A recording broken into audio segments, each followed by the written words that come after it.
그리스도시요 살아계신 하나님의 아들이시니라. 아멘.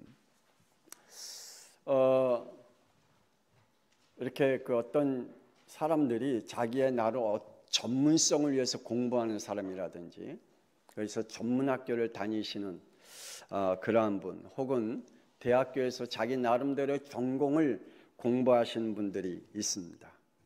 근데 이분들이 졸업하고 나오면 현장에서는 전혀 다른 모습, 그 현장을 깨닫게 됩니다. 공부하는 것과 현장이 다르구나라는 것을 느끼곤 하겠죠. 성도들도 아마 그럴 겁니다. 주일 하나님 앞에 교회 와서 예배 드릴 때는 여러분 은혜를 받고 갑니다. 또 찬양을 통해서 영적인 힘도 얻습니다. 그리고 말씀을 들으면서 그래, 내가 이 언약 속에서, 이 믿음 속에서, 이 축복 속에서 하나님과 함께 내 인생을 멋지게 하나님과 함께 살아야 되겠다라고 여러분의 스스로 신앙 고백을 하곤 합니다. 그런데 여러분의 현장 앞에 딱 나가서게 되면 여러분의 믿음이 철저하게 창세기 3장으로 돌아가는 여러분의 영적 상태를 아마 느끼곤 할 겁니다. 나의 영적 상태가 이렇게 쉽게 무너질 줄이야. 내 영적인 고백이 이것밖에 못 될 줄이야 하면서 스스로 자신의 모습을 돌이키곤 합니다. 창세기 1장 27절에 하나님과 함께 있을 때는 아마 힘을 얻을 수가 있을 겁니다. 그래, 나와 하나님이 함께 하심. 그런데 창세기 3장 1절에 사단 앞에 설 때에는 왜 이렇게 쉽게 또 무너지는지, 우리가 사단 앞에 설 때는 그렇게 쉽게 그냥 허물어지듯 무너지곤 합니다. 전혀 다른 나의 모습, 여러분의 전혀 다른 영적인 모습, 현실과 또한 여러분의 교회 앞에, 여러분의 자신 앞에 전혀 다른 모습들이 드러나게 될 때마다 여러분이 어떤 고백을 하고 있는지, 오늘 말씀을 듣는 우리 양평송학교의 성도들이 현장과 실전 앞에 있는 현실에서 승리자로 서시기를 주 예수 그리스도의 이름으로 축원합니다. 예수님께서 제자들에게 이렇게 말씀하시죠. 누가복음 22장 40절에 말씀합니다. 유혹에 빠지지 않게 기도하라 라고 예수님이 부탁하십니다. 그리고 46절에도 시험에 들지 않게 기도하라 라고 말씀하십니다. 그러면서 또 이렇게 말씀합니다. 31절의 말씀에 보면 보라, 사탄이 너희를 밀가부르듯 하려고 요구하고 있다 라고 말씀하십니다. 그러면서 베드로에게 이렇게 무너질 거라고 말씀하고 있죠. 나는 절대 무너지지 않아. 예수님, 난 절대 그러지 않을 거야 라고 하면서 이렇게 무너질 거라고 예수님이 말씀합니다. 마태복음 26장 7절 우리 다 같이 한번 읽어볼까요? 진실로 내게 이르노니 오늘 밤 닭 울기 전에 네가 3번 나를 부인하리라. 아멘. 예수님께서 베드로에게 이렇게 무너질 거라고 말씀합니다. 오늘 밤에 닭 울기 전에 네가 3번 나를 부인할 거다. 저와 여러분은 현장 앞에 우리는 얼마나 무너지고 있는지. 첫 번째로 훌륭하게 훈련 과정을 따랐던 제자들의 모습을 우리 잠깐 보십시다. 우리는 개인적으로 볼 때 신앙생활을 잘 하는 것 같고 혹은 믿음이 좋은 것 같은데 실전 앞에 서면 왜 그렇게 무기력하게 무너지는 걸까? 예수님과 함께 있을 땐 그들의 제자들에게 그 분위기는 아주 신났습니다. 한국 교회가 70년대에서부터 2000년대까지 세계 유례를 찾아볼 수 없을 정도로 부흥의 역사가 일어났습니다. 그래서 교회들마다 부흥의 역사가 일어났어요. 그래서 막 부흥회가 한참 막 교회들마다 1년에 4번씩 하는 교회도 있고 1년에 2번씩 하는 교회도 있고 부흥회를 열었죠. 그러면서 교회의 영적 분위기가 한국 교회에 엄청난 역사를 일으켰습니다. 그때마다 교회들마다 선교사님도 파송하고 교회 건축도 하고 때로는 학교 설립도 하기도 하고 기도원을 세우기도 합니다. 그래서 그러한 열정적인 흐름을 타고 한국 교회가 부흥의 역사를 일으켰죠. 그런데 2010년도에 들어와서는 급격하게 교회가 무력화되어져 가고 있었습니다. 그리고 교회마다 후대가 무너져 갔습니다.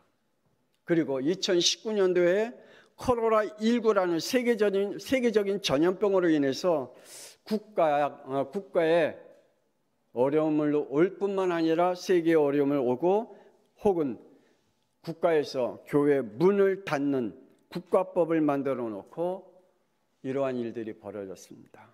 그리고 군중들은 소리를 지릅니다. 교회를 향해서 소리를 지릅니다. 교회 때문에 이 전염병이 지금 번지고 있다라고 소리를 지릅니다. 이러한 소리를 들은 교회들은 겁이 나서 문을 닫기도 하고 그리고 목사님들과 성도들은 힘없이 무력화에 빠지게 되고 또한 그들의 말도 듣고 따랐습니다. 그래서 한국 교회는 지금 영적으로 참 어려움을 겪고 있습니다. 한국 교회가 다시 복음의 흐름을 과연 탈 수 있을까? 오늘 제자들이 예수님과 함께 따라다니면서 그들의 훈련 과정은 너무 신났습니다. 어부였던 세베대와 요한은 예수님께서 마태복음 4장 19절에 나를 따라와라. 내가 너희를 사람 낳는 어부로 바꿔주겠다. 이 말씀을 들을 때 예수님의 부름을 받고 22절에 배와 아버지를 버려두고 예수님을 따랐다. 그 정도로 그들의 분위기는 예수님을 따르는 것이 얼마나 좋은 일인지. 그리고 예수님께서 회당에 들어가서 말씀을 선포할 때마다 마태복음 4장 23절에 천국 복음을 전파하시며 모든 병과 약한 것들을 고치셨다라고 말씀합니다. 이때에 25절에 많은 사람들이 예수님을 따랐다.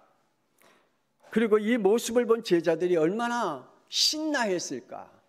아, 내가 예수님의 제자 된 게 참 좋은 일이었고 좋은 판단이었고 좋은 결정이었어. 역시 나는 탁월한 선택을 했어 라고 제자들이 신나했을 겁니다.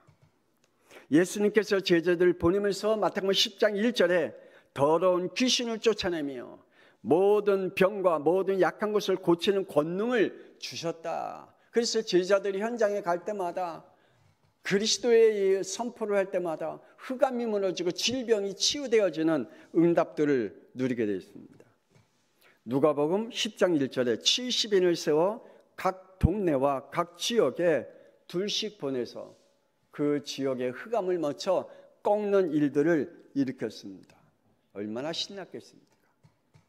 이들이 현장에 갈 때마다 흑암이 무너지는 것을 볼 때마다 또 질병이 치유되는 그러한 응답을 체험할 때마다 그들은 얼마나 흥분했을까.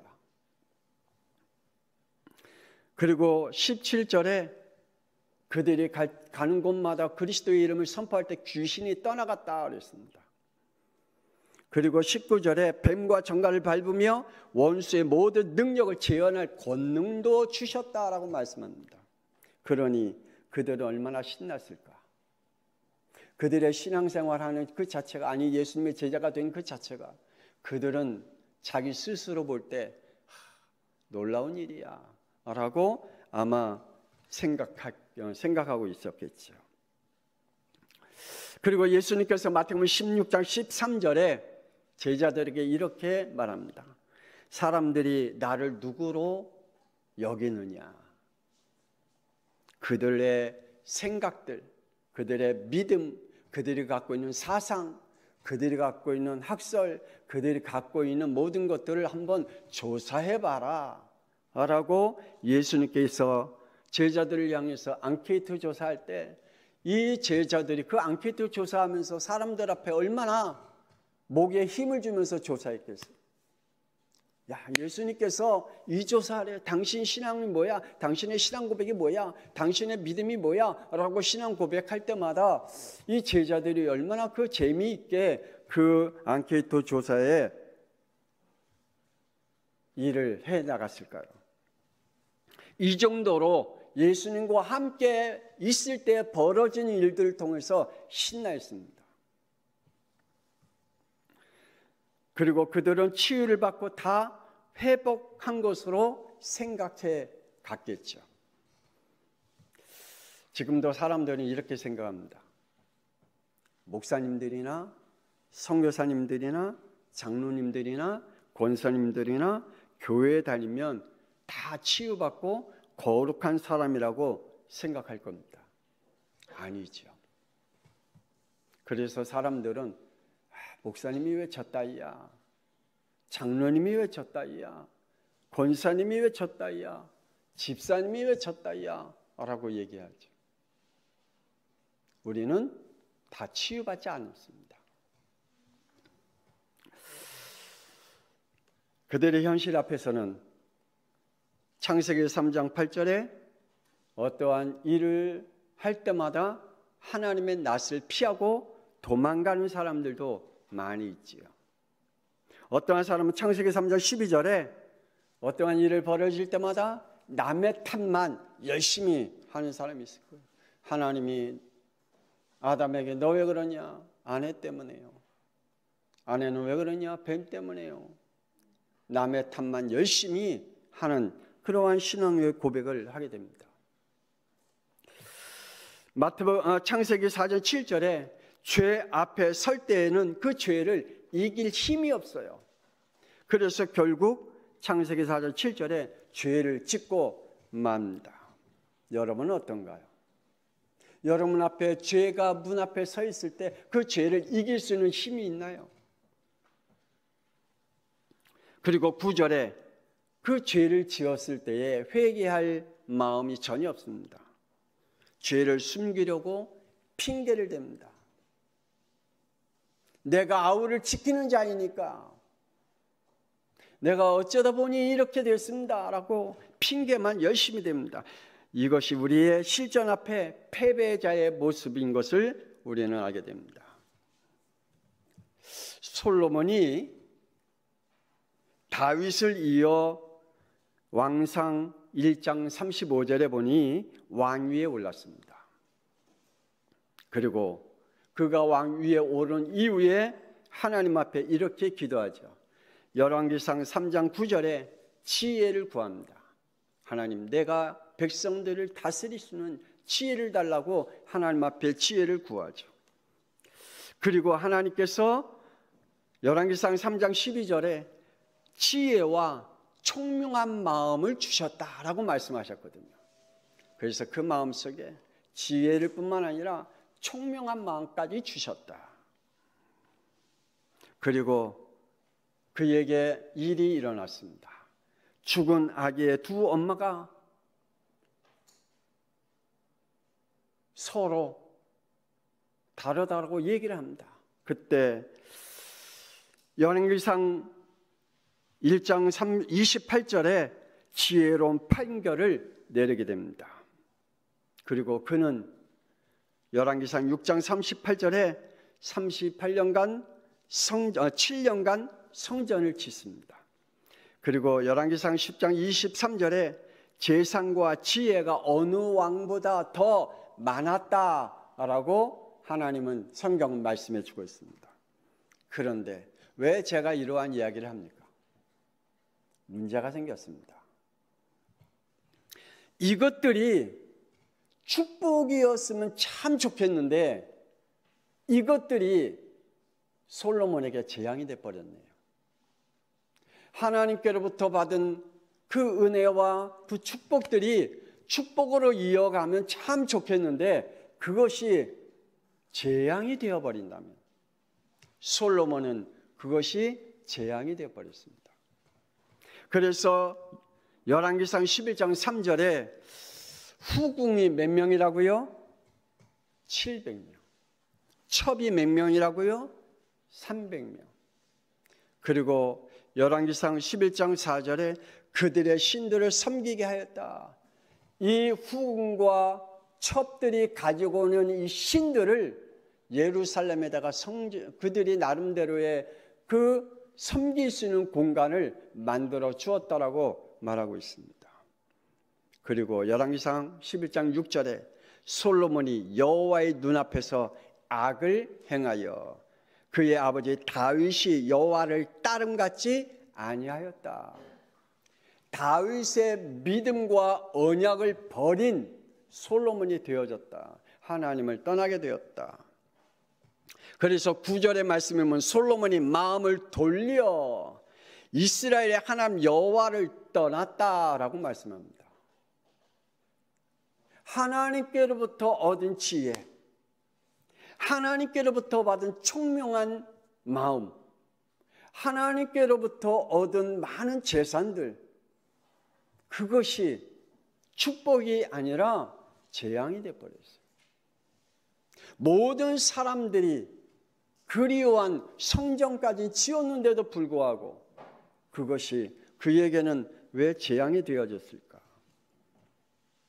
그러면서 그는 이렇게 성경 말씀합니다. 10절에 다른 신을 따르지 말라 하였으나 여호와의 명령을 지키지 아니하였다라고 말씀합니다.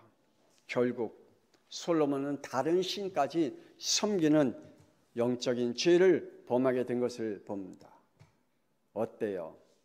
제자들과 같이, 솔로몬 같이 응답받을 때는 얼마나 신납니까? 우리에게 하나님의 은혜 속에 머무를 때는 얼마나 신나고 기분 좋습니까?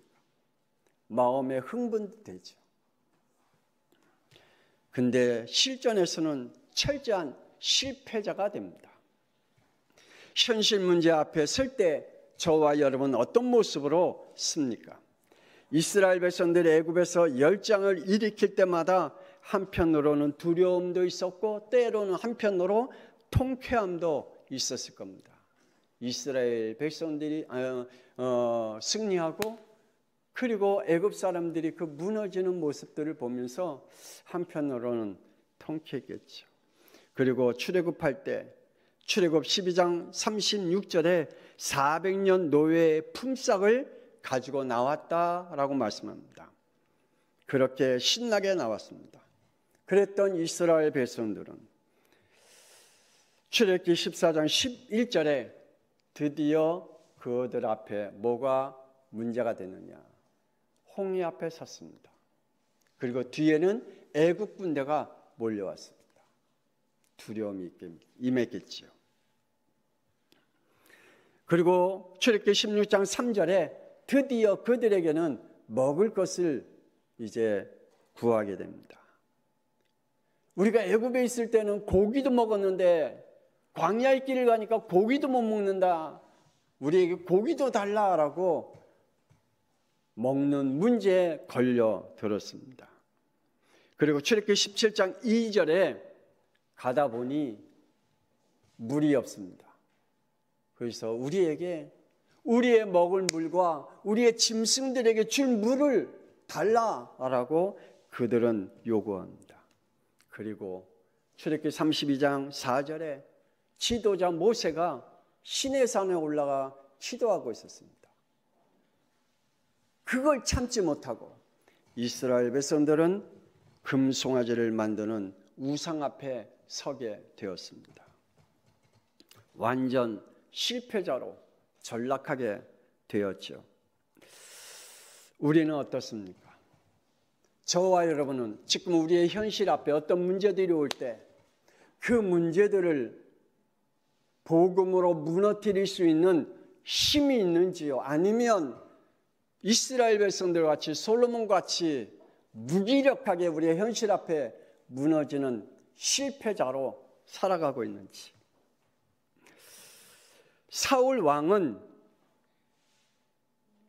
25절에 용감했던 그 사울 왕이, 그리고 승승장구했던 사울 왕이, 백전백승했던 이 사울 왕이, 전투에 능했던 사울 왕이 사무엘상 17장 24절에 골리앗 그 사람을 보고 심히 두려워하여 그 앞에서 도망하며, 또 사울 왕은 25절에 이렇게 말합니다. 그를 죽이는 사람은 많은 재물로 부하게 하고 자기 딸을 주고 세금을 면제시켜 주겠다라고 이야기할 정도입니다. 어떻습니까? 골리앗 앞에 쉽게 무너졌던 사울 왕. 저와 여러분이 어떠한 문제 있을 때 무기력하게 무너지는 우리의 영이 된다면, 우리의 믿음이 된다면, 우리가 갖고 있는 언약을 놓친다면 어떻게 될까?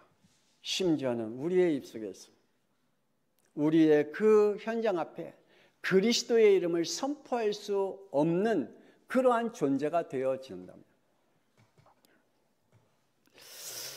예수님을 따를 때 이적과 표적과 기적과 능력들을 보며 예수님의 제자임을 자부심을 가졌던 제자들, 그런데 예수님이 잡혀가자마자 베드로는 요한복음 18장 27절에 베드로가 예수님의 제자임을 부인했다라고 말씀해 주고 있습니다. 그리고 예수님이 십자가에 죽자마자 요한복음 21장 3절에 베드로는 이렇게 자기의 고백을 합니다.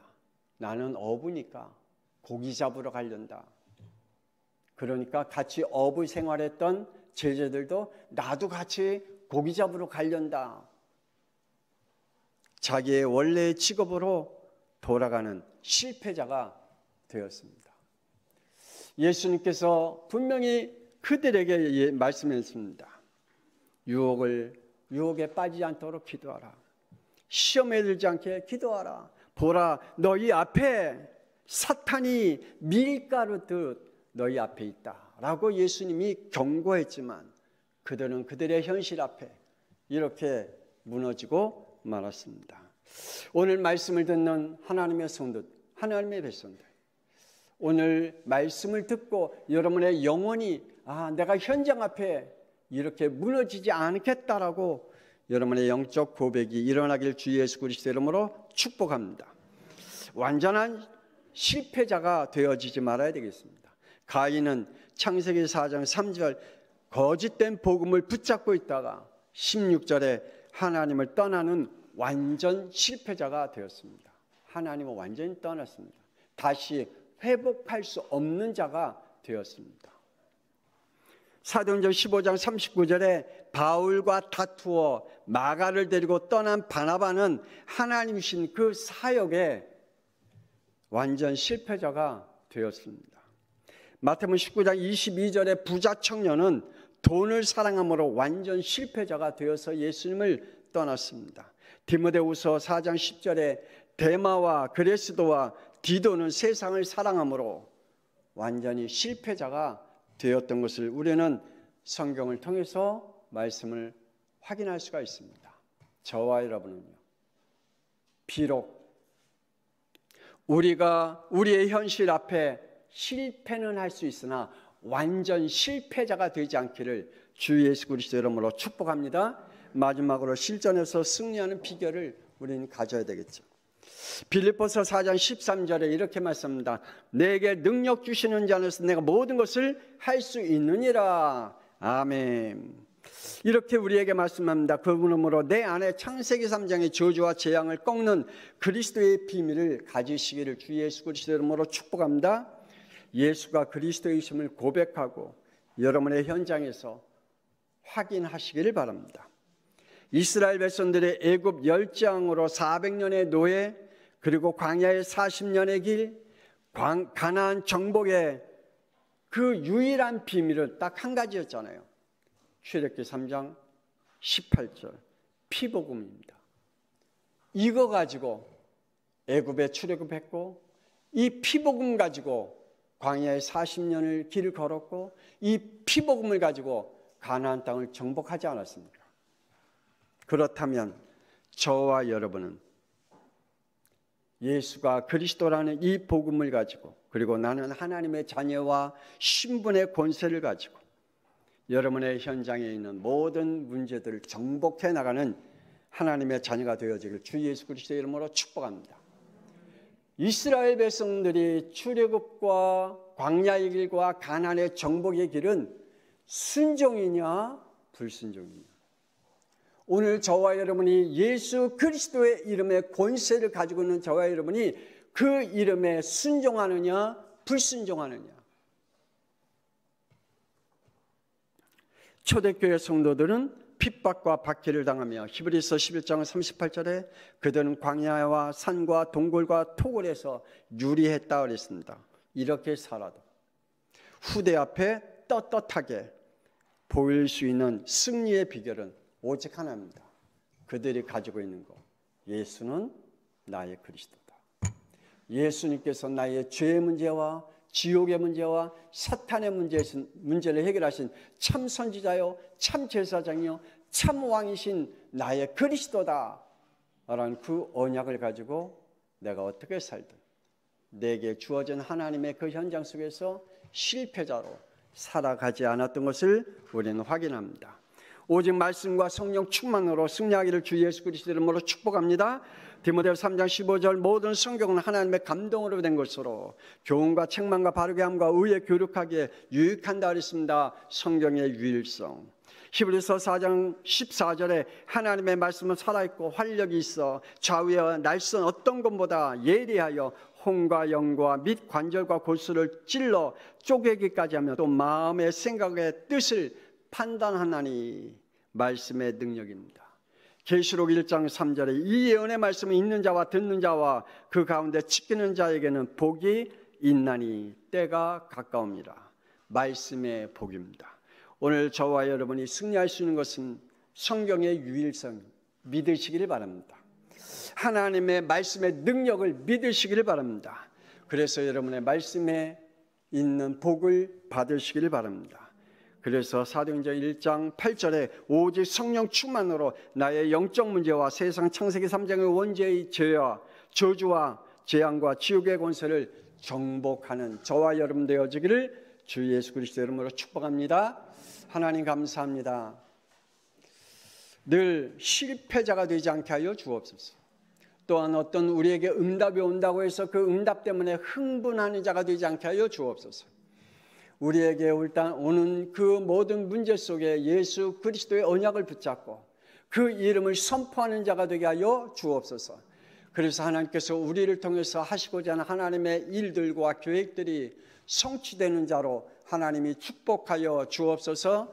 이제는 살아계신 주 예수 그리스도의 은혜와 하나님의 놀라우신 사랑하심과 성령님의 감동하마 내주 인도 역사하심이 우리의 현장 앞에, 우리의 실전 앞에 무기력하게 사단 앞에 쓸 때에 무기력하게 무너지는 존재가 아니라 예수 그리스도의 이름으로 권세 있는 그 능력으로 우리의 모든 현장에서 승리의 고백을 하며 승리자로 서 나가기를 원하는 하나님의 백성들 위해 지금으로부터 영원토록 함께 있을지어다. 아멘.